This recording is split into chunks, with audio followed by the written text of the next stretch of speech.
Mēs turpinām 21. Latvenergo koncernu organizēto konkursu skolēniem eksperiments.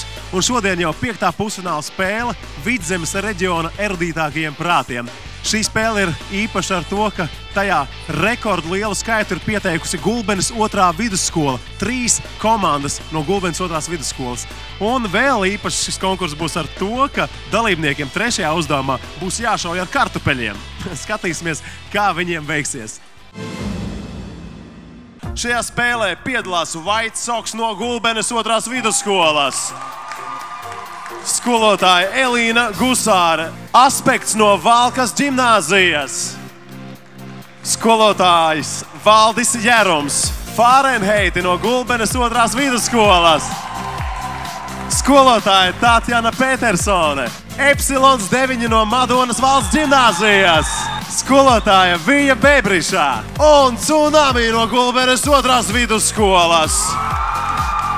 Skolotāja Aivija Grīnberga. Arī vidzemnieku sniegumu vērtēs zinoša un taisnīga žūrija. Fizikas eksperts, skolotājs un konkursa eksperiments konsultants Raitis Streičs, jauno fiziķu skolas pārstāvis un skolotājs Ģirts Zāģers, Ziemeļu dispečera vadības centra elektrotīklu dispečers Ivars Bergsons un mentora pagodinājums ar dalību tajā ir konkursa pēdējo gadu tradīcija. Ikvienu pusfinālu un finālu žūrijas sastāvā ir arī kāds no Latvijas izcilākajiem fizikas zinātnes pārstāvjiem. Šajā spēlē tas ir Rīgas Tehniskās universitātes enerģētikas un elektrotehnikas fakultātes dekāns Oskars Krievs. Un, protams, gribu novēlēt, lai jums šodien veicās. Kā redzu tādu moto, ieslēdziet zināšanas. Domāju, ka zināšanas nemaz tā nevar izslēgt. Mobilizējiet savu prātu, varbūt tā pārformulēsim.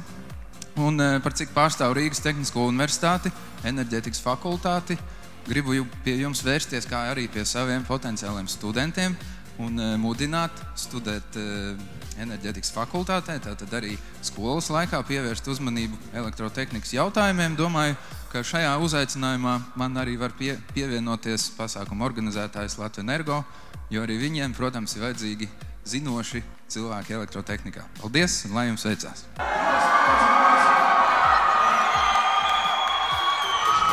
Pusfināla pirmais uzdevums – īsta zināšanu pārbaude, jautājumi, atbildes.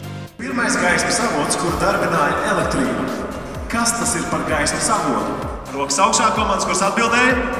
Otrais uzdevums – klupšanas akmens, elektriskās ķēdes, bet trešais – aizraujošs un interesants – eksperiments.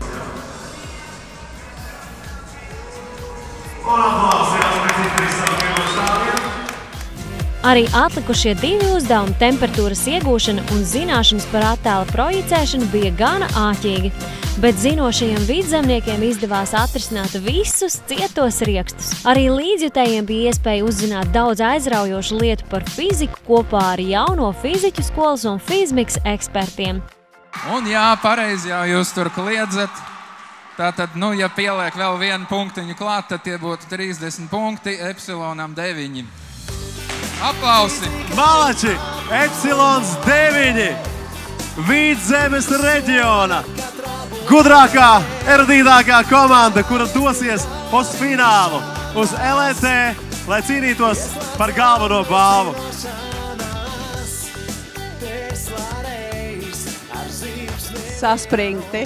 Saspringti un vēlreiz saspringti.